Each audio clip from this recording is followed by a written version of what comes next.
Salibonani ma viewers lama subscribers AAVG reality channel igama ngumxolisi isibongo ngisakuncube ngithemba ukuthi livela kumpela sonto enhle kakhulu lijabulile kakhulu namhla kungumvulo kunje siza le ndaba ebelizilindele kakhulu indaba ye cabinet yase South Africa ngiyazi ukuthi abaningi vele selizwile iannouncer kodwa abanye alikayizwa njalo alikwazi ukuthi lokhu kuchoni lokhuya kuchoni in terms of abantu abatsha asebefakwe kuma ministries ikakhulu adila lama migrants. So there are three particular ministries adila directly lama migrants kuyi Ministry of Home Affairs, the Ministry of Police kunye le Ministry of Health. Liyazi ukuthi ngesikhathi umtswaledi esase Minister of Health weza lezi zinto eziningi kakhulu ezitagete ama migrants wathi abantu ababhadala ezibhedlela nxa bengasukuma South Africans wathi abanye abangayelatshwa nxa bengela maphepha. So usebuyiselwe ku Ministry of Health, asikwazi ukuthi uzofika enzeni ke manje kodwa usekhithiwe ku Ministry of Home Affairs lapha befike khona wakhansila iZEP wabuye wahamba wayikhoti waluza icase wahamba waya kwenye court wayiluza futhi njalo wadlulela phambili wayiluza waye constitutional court wayiluza futhi kodwa liyazi ukuthi ube ngumuntu yena owathi ezimisele ukuthi akayi kuthula uzoqhubeka silwa lama court cases lawa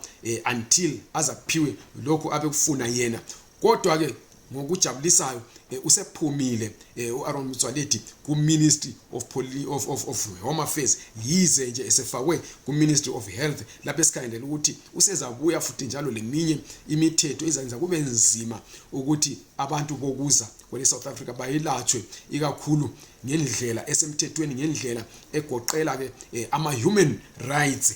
okuyikuphatha kwahle kwabantu. So asazi ukuthi uzofika ayenzeni lapho kodwa sizobe simonitor sibe sijika sizolitshela ukuthi useyenze lokho usebike lokho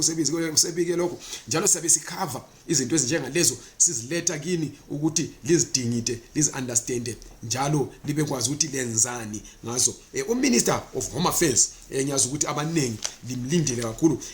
ngowe Democratic Alliance umnumzana uLeon Schreiber ke we Democratic Alliance lizakhumbula ukuthi Democratic Alliance ize lalokho okuthiwa i-alternative migration policy lapho ethe yona iSouth Africa endawo ukuthi ixotshe abantu bokuza kuleli lizwe kufanele ukuthi imake sure ukuthi labo bantu basebenza kakuhle ngokusemthethweni njalo baya contribute ku economy yase South Africa nama skills development okuyibuchwepheshe ababe bebuphethe njalo babhadala itax ngokuthi ba formalize babe ngabantu abalapha ngokusemthethweni ukwenzela ukuthi baholele izimali zabo ebank bavula ama companies abo ngokusemthethweni abhadale ama tax kukanti benze izinto eziningi ngokusemthethweni banga exploitwa. Ibuye yathi njalo futhi iDA ku alternative migration policy yawo leyo abantu bokuza abavele sebelapha kabaphiwe iamnesty baphiwe isikhathi esithile esokuthi babe sebengabantu abalapha ngokusemthethweni kumbe baphume baphele kwele South Africa. Ayichonga ukuthi kufanele baphiwe isikhathi esingane sike sambona futhi njalo lo Helen Zille ongu federal chair we Democratic Alliance la ekhuluma ukuthi no abantu bokuza bakithi kabaphiwe isikhathi esithile bangaphonga bahamba begonjolozela befakwe ezimotweni bebhadaliswa ama bribes kumbe bedeportwa okuyinto edla kakhulu imali esambeni sika hulumende. Kufanele ukuthi izinto lezi ngoba zathatha isikhathi ukuthi zezingcole zibe kanje azithathe futhi isikhathi zilungiswa kancane zize ziqonde zilunge ukwenzela ukuthi South Africa ibenefite kuma migrants. Uke wakhuluma futhi njalo Helen Zille wathi yena ama Zimbabweans especially lawo aku ZEP lamanye ama permits ayasiza kakhulu umkhonomo we South Africa ngoba balama skills aphezulu kakhulu abanengi bakhona bafundile abanengi bakhona bayawazi umsebenzi njalo bayabhadala labo tax. Kufanele ukuthi especially labo abu ZEP kabaphiwe amaphepha azabenza ukuthi baqhubeke belapha besebenza ngosemthethweni hayi konke bahlale bengazi ukuthi kuzayenzakala ngemva kwalokho kuzayenzakala ngemva ubuye wathi sebele sikhathi laba bantu behlala kuleli lizwe kungakho kumele ukuthi lokho kube recognized kukhanye ukuthi laba bantu bamkelekile njalo bayasiza kakhulu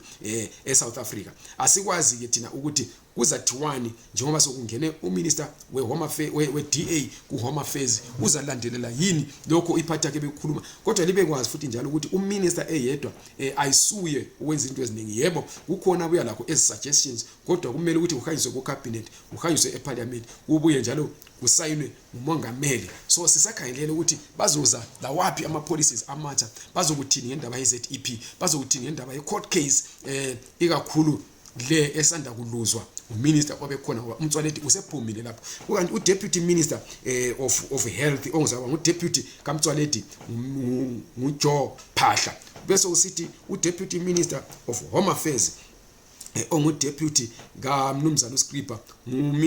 nguDeputy Minister uNjabulo Nzuza kube sokusithi kuMinister of Police eliyazi ukuthi bekulobheka ecele abantu bebebanjwa every week especially ngeThursday na ngeFriday kanti bekukhuphuka kakhulu lokho ngemonth end abantu bebebanjwa kakhulu begonjolozelwa bebhadaliswa ama-bribes ngamapolisa ikakhulu eHillbrow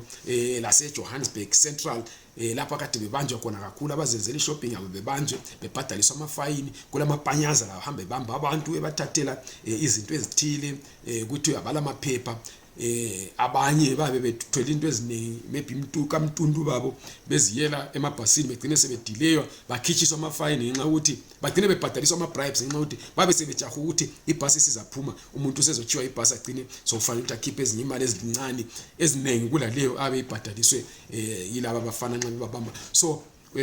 asikwazi ukuthi uzofika kweziweni lapho ukuthi ubheka icele usephumile so ungene uSenzo Mchunu la ngwase KZN edeputizwa ngababili uPaul Boshiyelo kunye loCastle Mathale yibo laba asebephethe iMinistry of Police so sizabe silokhu siqhubeka sizwisisa ukuthi kubuya iphi imithetho emitsha kuthiwani ngama-ZEP kuthiwani ngama-permits kodwa lina elilama-permits elilama-ZEP elisa apply ama-waiver